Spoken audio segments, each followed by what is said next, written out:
ও বেসরকারি পলিটেকনিক ইনস্টিটিউটের ষষ্ঠ পর্ব ইলেকট্রিক্যাল টেকনোলজি প্রিয় সকল ছাত্রছাত্রীবৃন্দ, আসসালামু আলাইকুম। আজকের ফেসবুক লাইভ ক্লাসে তোমাদের সকলকে স্বাগত জানাই। আমি প্রকৌশলী Mohammad Babur Ali, inspector electrical, Barishal polytechnic institute, Barishal. Facebook live ক্লাসের মাধ্যমে ষষ্ঠ পর্ব ইলেকট্রিক্যাল টেকনোলজির ছাত্রছাত্রীদের পাঠদানের সুযোগ প্রদানের জন্য মহান আল্লাহকে জানাই অশেষ শুকরিয়া। আন্তরিকভাবে কৃতজ্ঞতা প্রকাশ করি বরিশাল পলিটেকনিক ইনস্টিটিউটের অধ্যক্ষ সহ কারিগরি শিক্ষা অধিদপ্তরের ঊর্ধ্বতন কর্তৃপক্ষ এবং A2I এর সংশ্লিষ্ট সকল কর্মকর্তাবৃন্দের প্রতি। প্রিয় শিক্ষার্থীবৃন্দ, আমার সাবজেক্টের নাম transmission and distribution of electrical power 1, সংক্ষেপে TD1, সাবজেক্ট কোড 66763। গত লাইভ ক্লাসে চ্যাপ্টার 2 থেকে যে টপিকগুলো বিস্তারিত আলোচনা ব্যাখ্যা করা হয়েছিল সেগুলো হলো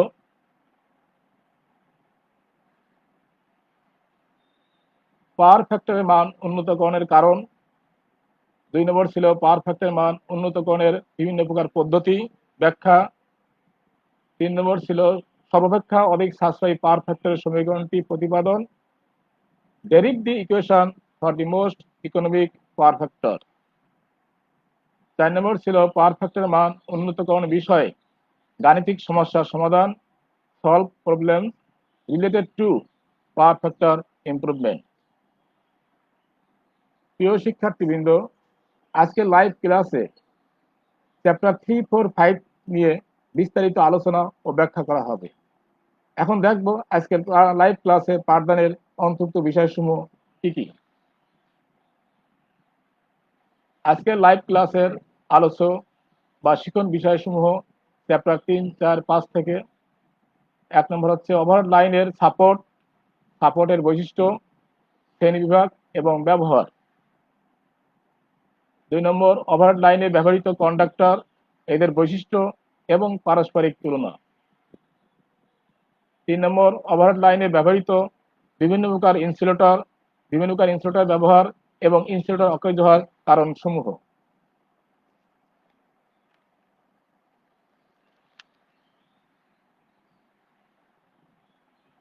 ওভারহেড লাইনের সাপোর্ট। ওভারহেড লাইন যে সকল অংশের সমন্বয়ে গঠিত সেগুলোর মধ্যে প্রধান 3টি হলো সাপোর্ট, কন্ডাক্টর এবং ইনসুলেটর। সাপোর্ট বলতে বিভিন্ন ধরনের পোল এবং টাওয়ারকে বোঝায়। এই সাপোর্টগুলো লাইনের পরিবাহীকে ভূমি থেকে উপরে নিরাপদ দূরত্বে ধরে রাখে। কোথাও কোন ধরনের সাপোর্টের প্রয়োজন তা লাইনের কার্যকরী ভোল্টেজের উপরে নির্ভর করে। ওভারহেড লাইনের সাপোর্টের নিম্নলিখিত বৈশিষ্ট্যগুলি থাকা দরকার। 1 নম্বর বৈশিষ্ট্য, যান্ত্রিক ক্ষমতা উচ্চমানের হতে হবে যাতে পরিবাহীর ওজন এবং বাতাসের চাপ সহজে বহন করতে পারে।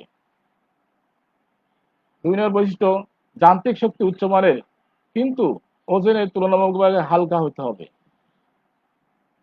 3 নম্বর বৈশিষ্ট্য, দামে সস্তা এবং রক্ষণাবেক্ষণের খরচ কম হওয়া উচিত। 4 নম্বর বৈশিষ্ট্য, দীর্ঘস্থায়ী বিশিষ্ট হওয়া উচিত। লাইন সাপোর্টের প্রকারভেদ। সাধারণত 4 প্রকার সাপোর্ট ব্যবহার করা হয়, যথা 1 কাঠের পোল, 2 নম্বর স্টিলের পোল, 3 নম্বর কংক্রিটের পোল, 4 নম্বর স্টিলের টাওয়ার। এখন আমরা দেখব কাঠের পোলের সংক্ষিপ্ত বর্ণনা।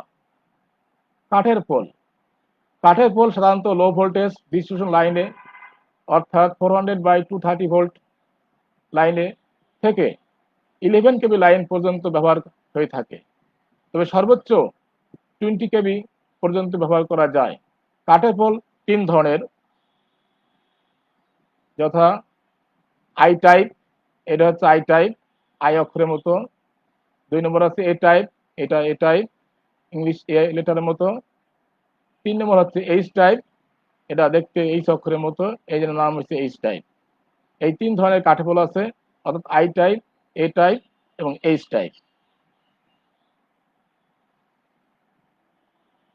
স্টিলের পোল। কাঠের পোলের পরিবর্তে স্টিলের পোলের ব্যবহার অনেক বেশি। স্টিলের পোলের স্থায়িত্ব, যান্ত্রিক শক্তি ও টান সমন ক্ষমতা কাঠের পোলের চেয়ে অনেক বেশি। স্টিলের পোল সাধারণত শহর এলাকায় ডিস্ট্রিবিউশনের কাজে বেশি ব্যবহার করা হয়। নিম্নচাপের ডিস্ট্রিবিউশন লাইন থেকে 11 কেবি লাইন পর্যন্ত উচ্চ লাভের লাইনে এই পোল ব্যবহার করা হয়। এই পোল 3 প্রকার, যথা 1 নম্বর tubular pole, 2 rail pole, 3 roll steel joint pole. চিত্রে ক নম্বর দেখানো হলো টিউবুলার পোল, খ নম্বর হচ্ছে রোলড স্টিল জয়েন্ট পোল।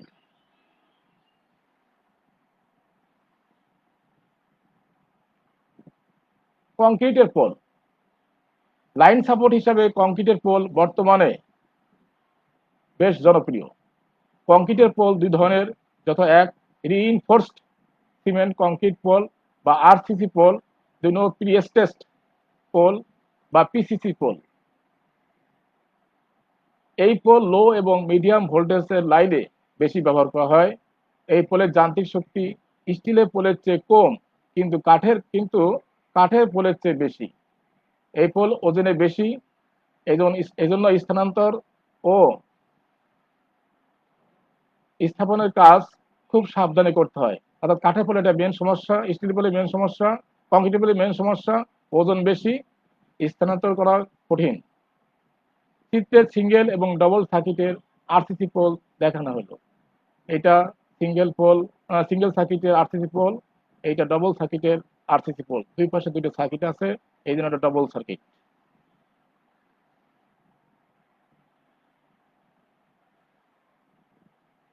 স্টিলের টাওয়ার। দীর্ঘ পথ ও অতি উচ্চ ট্রান্সমিশন লাইনের জন্য স্টিলের টাওয়ার ব্যবহৃত হয়। নরম ইস্পাতের বা গ্যালভানাইজড করা ইস্পাতের অ্যাঙ্গেল চ্যানেল সমূহ রিভেট নাট বল্টু দিয়ে জুড়ে টাওয়ার তৈরি করা হয়। অন্যান্য সাপোর্টের তুলনায় টাওয়ারের যান্ত্রিক শক্তি বেশি এবং দীর্ঘস্থায়ী হয়। বিপজ্জনক আবহাওয়াতেও টাওয়ারের সঠিক অবস্থানে থাকার ক্ষমতা থাকে। 11 কেবি ভোল্টেজ থেকে উচ্চমানের যে কোনো ভোল্টেজে স্টিলের টাওয়ার ব্যবহৃত হয়ে থাকে। এখানে দুটো স্টিলের টাওয়ার দেখানো হচ্ছে। এটা লেখা আছে 110 কেবি, স্প্যান 232 মিটার, 222 কেবি, স্প্যান 320 মিটার। এখন আমরা দেখব ওভারহেড লাইনে কি কি ধরনের কন্ডাক্টর ব্যবহার করা হয়। ওভারহেড ট্রান্সমিশন অ্যান্ড ডিস্ট্রিবিউশন লাইনে ব্যবহৃত বিভিন্ন প্রকার লাইন কন্ডাক্টর। ওভারহেড লাইনে অধিকাংশ ক্ষেত্রে নিম্নলিখিত কন্ডাক্টর সমূহ ব্যবহৃত হয়ে থাকে, যথা solid copper conductor, standard all aluminium conductor ASC, standard aluminium conductor steel reinforce বা ACSR, ACCC aluminium conductor composite core, galvanised steel conductor, cadmium copper conductor, phosphor bronze conductor. উপরোক্ত কন্ডাক্টর সমূহের মধ্যে standard aluminium conductor steel reinforce বা ACSR বর্তমানে overhead সিস্টেমে বেশি ব্যবহার করা হয়।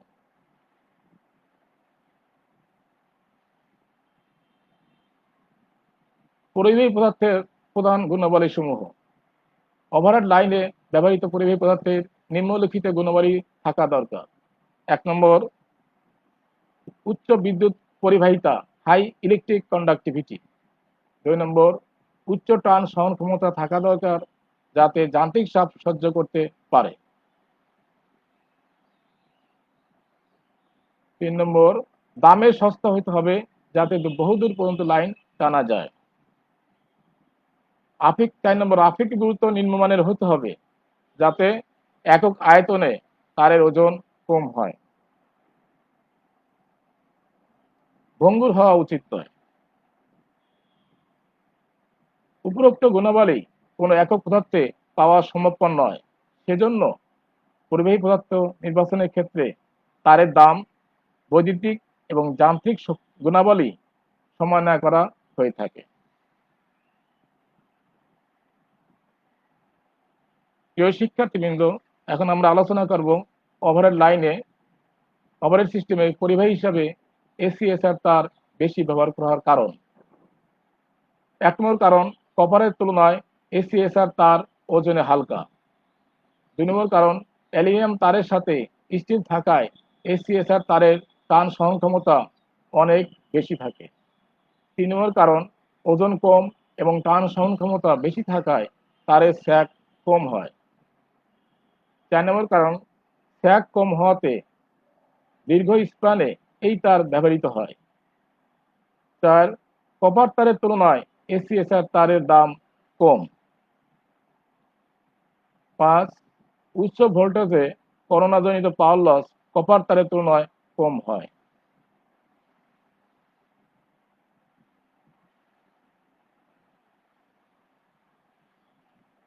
Aluminium conductor composite core ACCC, এই তারের মূল বৈশিষ্ট্য হলো স্যাগ কম হয়।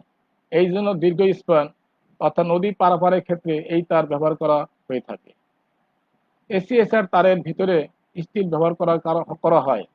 পক্ষান্তরে এসিসিসি এর ভিতরের অংশে কার্বন এবং গ্লাস ফাইবার ব্যবহার করা হয়।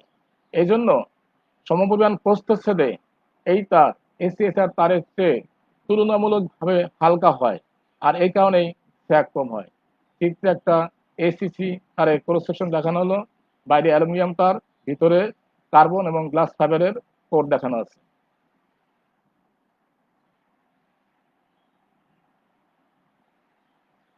প্রিয় শিক্ষার্থীবৃন্দ, এখন আমরা ওভারহেড লাইনে ব্যবহৃত ইনসুলেটর নিয়ে আলোচনা করব। ওভারহেড লাইনে ব্যবহৃত ইনসুলেটরের গুরুত্ব এবং ইনসুলেটর তৈরির প্রধান উপাদান। ইনসুলেটরের প্রধান কাজ হলো লাইনের তারগুলোকে লাইন সাপোর্ট থেকে সম্পূর্ণরূপে আলাদা করে ধরে রাখা, যাতে পরিবাহী থেকে লাইন সাপোর্টের মাধ্যমে কারেন্ট আর্থ বা ভূমিতে প্রবাহিত হতে না পারে। অর্থাৎ ইনসুলেটর ব্যবহার করার ফলে কোনো প্রকার কারেন্ট সাপোর্ট হয়ে আর্থে যেতে পারে না। এজন্য ওভারহেড লাইনে ইনসুলেটর একটি গুরুত্বপূর্ণ উপাদান হিসেবে কাজ করে বা বিবেচিত হয়। ইনসুলেটর তৈরির প্রধান উপাদানগুলি হলো পোর্সিলিন বা চীনামাটি, গ্লাস, স্টিয়ারটাইট, পাইরেক্স ইত্যাদি। এদের মধ্যে পোর্সিলিন বা চীনামাটি ইনসুলেটর বেশি ব্যবহার করা হয়। এটি যান্ত্রিকভাবে গ্লাস ইনসুলেটর চেয়ে বেশ শক্ত, লিকেজ জনিত সমস্যা খুবই কম এবং তাপমাত্রা পরিবর্তনের ক্ষতিকারক প্রভাব থেকে মুক্ত। এই জন্য পোর্সিলিন ব্যবহার বেশি। ওভারহেড লাইনে ব্যবহৃত বিভিন্ন ধরনের insulator, different types of insulator in overhead line. Overhead লাইনে বহু ধরনের ইনসুলেটর ব্যবহার করা হয়ে থাকে। নিম্নলিখিত ইনসুলেটরগুলি সাধারণত বেশি ব্যবহৃত হয়, যথা 1 নম্বর, শ্যাকল বা রিল বা spool insulator. 2, pin type insulator. 3, suspension type insulator. 4, স্টেন ইনসুলেটর। 5, গাই ইনসুলেটর। 6, post insulator. এই মোটামুটি 6 ধরনের ইনসুলেটর বেশি ব্যবহৃত হয়। প্রিয় শিক্ষার্থীবৃন্দ, এখন আমরা দেখব কোথায় কোন ধরনের ইনসুলেটর ব্যবহার করা হয়।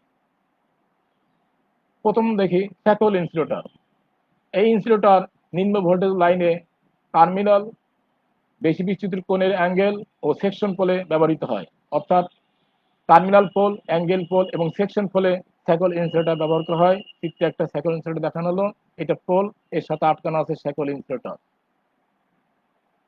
লাইনের পোল থেকে সার্ভিস কানেকশন টানার জন্য এই ইনসুলেটর ব্যবহার করা হয়। এই ইনসুলেটর বোল্ট অথবা ক্রস আর্মের মাধ্যমে পোলের সাথে সরাসরি সংযুক্ত থাকে। 400/230 ভোল্ট লাইনে পোলে শ্যাকল ইনসুলেটর ব্যাপকভাবে ব্যবহার করা হয়।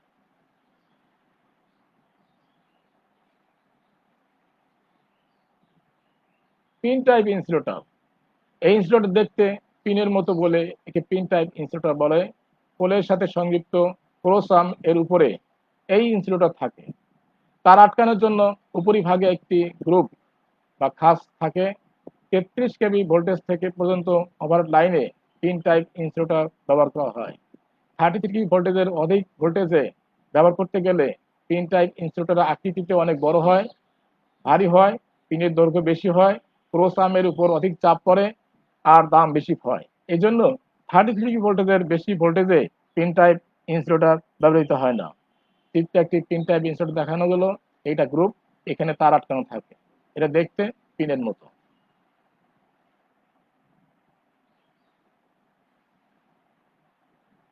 সাসপেনশন টাইপ ইনসুলেটর 33 কেভি পর্যন্ত ওভার লাইনে পিন টাইপ ইনসুলেটর ব্যবহার করা হয়ে থাকে, কিন্তু 33 কেভি বেশি ভোল্টেজের ওভারহেড লাইনে পিন ইনসুলেটর পরিবর্তে সাসপেনশন টাইপ ইনসুলেটর ব্যবহার করা সুবিধাজনক। সাসপেনশন টাইপে একাধিক ডিস্ক সিরিজে সংযুক্ত থাকে। এখানে আমরা দেখাইছি 3টে ডিস্ক, 1টা 2টা 3টা সিরিজে সংযুক্ত থাকবে। সিরিজে সংযুক্ত ডিস্কগুলোকে একত্রে স্ট্রিং বলা হয়, এটা একটা স্ট্রিং। প্রতিটি ডিস্ক সাধারণত 11 কেভি ভোল্টেজের উপযোগ করে তৈরি করা হয়। লাইনের ভোল্টেজ অনুযায়ী ডিস্কের সংখ্যা নির্ধারণ করা হয়। লাইনের কার্যকরী ভোল্টেজ পরবর্তীতে বৃদ্ধি পেলে প্রয়োজনীয় সংখ্যক অতিরিক্ত ডিস্ক স্ট্রিং এর সাথে সংযোজন করা যায়। এটা বড় সুবিধা।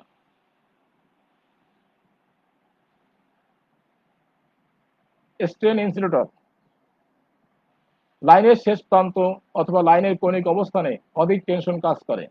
এমত অবস্থায় বৈদ্যুতিক লাইনের টেনশন দূর করার জন্য স্ট্রেন ইনসুলেটর ব্যবহার করা হয়। লো ভোল্টেজ অর্থাৎ 11 কেভি এর নিচে লাইনে সকল ইনসুলেটরকে স্ট্রেন ইনসুলেটর হিসেবে ব্যবহার করা হয়। 11 কেভি এর বেশি ভোল্টেজের লাইনে সাসপেনশন ইনসুলেটর ডিস্কগুলোকে স্ট্রেন ইনসুলেটর হিসেবে চিত্রের ন্যায় বিন্যাস করা হয়। স্ট্রেন ইনসুলেটরের স্ট্রিং এর আনয়িকভাবে বিন্যাস থাকে, কিন্তু সাসপেনশন ইনসুলেটরের স্ট্রিং ঝুলন্তভাবে বিন্যাস থাকে। এখানে এই ডিস্কগুলো সাসপেনশনে ঝুলন্ত থাকে, কিন্তু স্ট্রেনে এটা আনয়িক বিন্যাস থাকে। এটা এক ধরনের স্ট্রিং, কিন্তু স্ট্রেন হিসেবে ব্যবহার করা হয়েছে।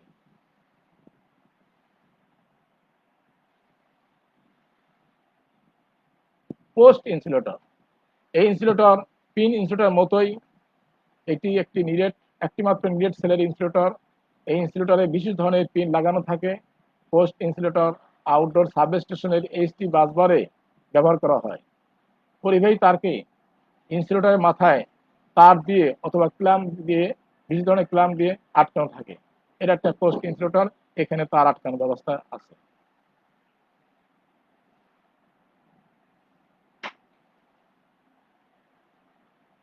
গাই ইনসুলেটর বা স্টে ইনসুলেটর এটি সিনেমাটিক তৈরি। এই ইনসুলেটরের ওভারহেড লাইনে গাই বা স্টে তারে ব্যবহৃত হয়। ওভারহেড লাইনের পোলকে সোজাভাবে দাঁড় করিয়ে রাখার জন্য এবং দুদিকের তারের টানে সমতা রাখার জন্য স্টে সেট ব্যবহার করা হয়। স্টে সেট এর সাথে টানা দেওয়ার জন্য স্টে ওয়্যার বা গাই ওয়্যার লাগানো থাকে। গাই ইনসুলেটরের মাধ্যমে স্টে ওয়্যার বা গাই ওয়্যারকে দুইটি অংশে বিভক্ত করা হয়। একটি অংশ পোলের সাথে এবং অপর অংশ মাটির সাথে সংযুক্ত থাকে। গাই ইনসুলেটর থাকার কারণে কোনো লিকেজ কারেন্ট বা ফল্ট কারেন্ট উপরে অংশে আসলেও মাটিতে টানা দেওয়া নিচের অংশে আসতে পারে না। এর ফলে মাটিতে টানা দেওয়া নিচের অংশের সাথে কোনো ব্যক্তি বা প্রাণী সংস্পর্শ হলেও বৈদ্যুতিক দুর্ঘটনার সম্ভাবনা কম থাকে। এখানে একটা স্টেসের দেখানো আছে। এই তারকে, এটা স্টে ওয়্যার বা গাই ওয়্যার। এই যে গাই ইনসুলেটর, এর মাধ্যমে তারটাকে দুটো অংশে ভাগ করা আছে। কোনো হটলাইন বা লাইভ তার যদি উপর অংশ টাচ করে নিচের অংশে কারেন্ট আসতে পারবে না। তখন এই গাই ইনসুলেটর থাকার কারণে উপর অংশ থেকে নিচের অংশ সম্পূর্ণরূপে সেপারেট করা আছে। অর্থাৎ নিচের অংশে কোনো মানুষ টাচ করলেও কোনো বিপদ ঘটবে না। এইভাবে গাই ইনসুলেটর মানুষকে সেফ রাখে।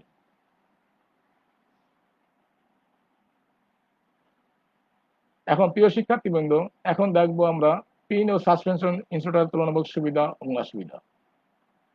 প্রথম পয়েন্ট, লাইনের কার্যকরী ভোল্টেজ 33 কেভি পর্যন্ত পিন ইনসুলেটর ব্যবহার করা হয়, সাশ্রয়ী। পক্ষান্তরে 33 কেভি বেশি ভোল্টেজের জন্য সাসপেনশন ইনসুলেটর সাশ্রয়ী। সাসপেনশনের ক্ষেত্রে লাইনের কার্যকরী ভোল্টেজ অনুযায়ী প্রয়োজনীয় সংখ্যক ডিস্ক সিরিজে সংযুক্ত করা যায়। পক্ষান্তরে পিন ইনসুলেটরে এ ধরনের ডিস্ক ব্যবহার করার সুযোগ নাই। সাসপেনশনের ক্ষেত্রে স্ট্রিং এর যে কোনো একটি ইউনিট নষ্ট হয়ে গেলে কেবলমাত্র ওই ইউনিটটি পরিবর্তন করা দরকার হয়। পক্ষান্তরে পিন ইনসুলেটরের ক্ষেত্রে সমস্ত পিনটি পরিবর্তন করতে হয়। সাসপেনশনের ক্ষেত্রে লাইনের কার্যকরী ভোল্টেজ বৃদ্ধি পেলে অতিরিক্ত ইউনিট সংযোজন করলেই চলে, কিন্তু পিন টাইপ ইনসুলেটরের ক্ষেত্রে সমস্ত ইনসুলেটরটি পরিবর্তন করে নতুন ইনসুলেটর সংযোজন করা লাগে।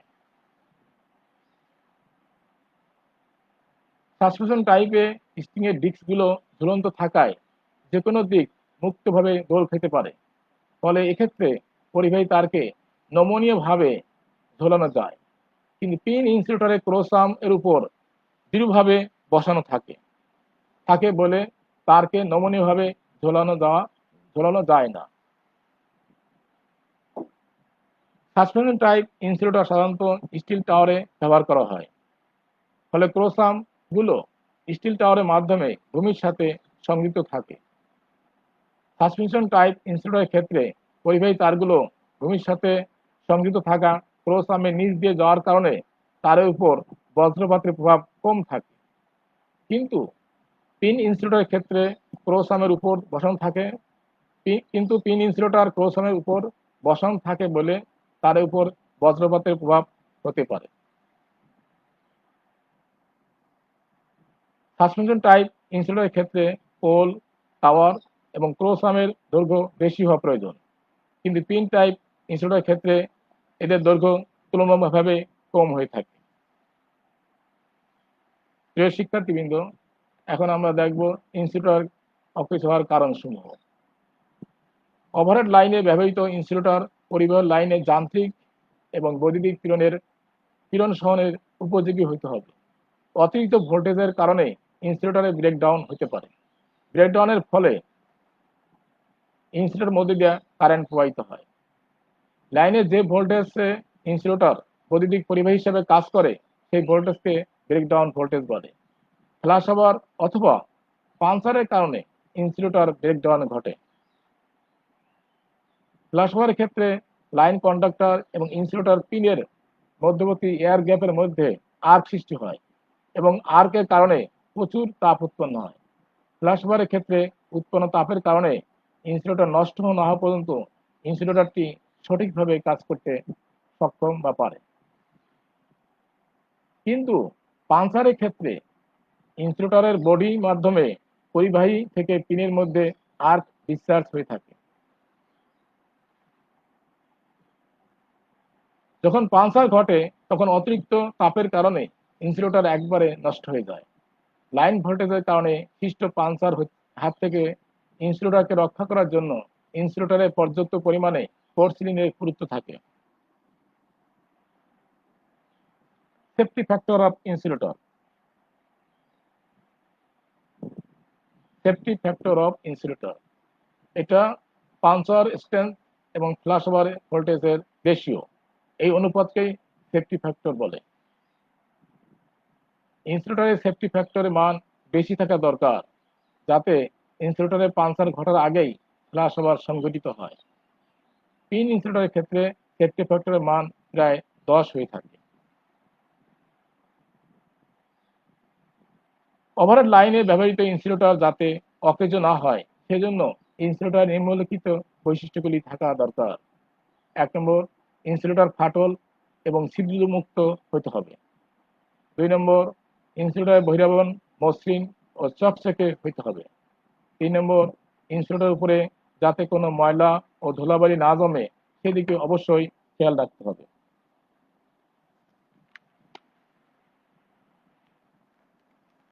প্রিয় শিক্ষার্থীবৃন্দ, হোমওয়ার্ক হিসাবে তোমাদের কিছু কোশ্চেন সেট করা হলো। এই কোশ্চেনগুলো তোমরা খুবই গুরুত্বপূর্ণ, এগুলো তোমরা সংশ্লিষ্ট শ্রেণীকে জমা দিবে, শিক্ষক মূল্যায়ন করবেন। এখন দেখা যাক হোমওয়ার্ক হিসাবে কি কি কোশ্চেন সেট করা হলো বা নির্বাচন করা গেল। হোমওয়ার্ক 1 নম্বর কোশ্চেন, ওভারহেড লাইনের উপাদানগুলোর নাম লেখো। এইচ টাইপ পোল কোথায় ব্যবহার করা হয়? 3 নম্বর, পোল বা টাওয়ারের উচ্চতা কি কি বিষয়ের উপর নির্ভরশীল? 4 নম্বর, কপার ও অ্যালুমিনিয়াম পরিবাহীর তুলনামূলক বৈশিষ্ট্যগুলি লেখো। 5, উচ্চ ভোল্টেজ পরিবহনে অ্যালুমিনিয়াম পরিবাহী ব্যবহার করা হয় কেন? 6, ইনসুলেটরের প্রয়োজনীয় বৈশিষ্ট্যগুলি লেখো। 7, ইনসুলেটর পরীক্ষা করার বিভিন্ন পদ্ধতির নাম লেখো। 8, ডাই ইনসুলেটর ভূমি থেকে কত উপরে লাগানো থাকে? প্রিয় শিক্ষার্থীবৃন্দ, আজকে লাইভ ক্লাসের মাধ্যমে চ্যাপ্টার 3, 4, 5 এর সকল টপিকগুলো বিস্তারিতভাবে আলোচনা ও ব্যাখ্যা করা হলো। আগামী লাইভ ক্লাসে খুবই গুরুত্বপূর্ণ চ্যাপ্টার 6 অর্থাৎ অধ্যায় 6 থেকে পাঠদান করা হবে। এখন দেখা যাক আগামী লাইভ ক্লাসে কি কি বিষয় পাঠদান করা হবে। আগামী লাইভ ক্লাসের পাঠ পরিচিতি। 1 নম্বর, স্যাগ এবং স্যাগের গুরুত্ব। 2, স্যাগের উপর প্রভাব বিস্তারকারী বিষয়সমূহ। 3, সমউচ্চতার ক্ষেত্রে স্যাগের সূত্রের প্রতিপাদন। 4, পরিবাহী, বরফ এবং বাতাসের ওজন নির্ণয়করণ বা এদের সূত্র প্রতিপাদন করতে হবে। 5, সমউচ্চতা সম্পন্ন দুটি সাপোর্টের মধ্যবর্তী ঝুল সম্পর্কিত সমস্যার সমাধান। এটা খুবই ইম্পর্টেন্ট কোশ্চেন থাকবে, উপরে কোশ্চেন, এবং একটা অঙ্ক বোর্ড প্যানেল অবশ্যই থাকবে। প্রিয় শিক্ষার্থীবৃন্দ, আগামী লাইভ ক্লাসে সকলেই স্বতঃস্ফূর্তভাবে অংশগ্রহণ করবে, এটা আমার দৃঢ় বিশ্বাস। মহান রাব্বুল আলামিন আমাদেরকে সুস্থ রাখুন, ভালো রাখুন এবং করোনা ভাইরাস থেকে নিরাপদে রাখুন, এই কামনা করে আজকের মতো এখানেই শেষ করছি। আল্লাহ হাফেজ।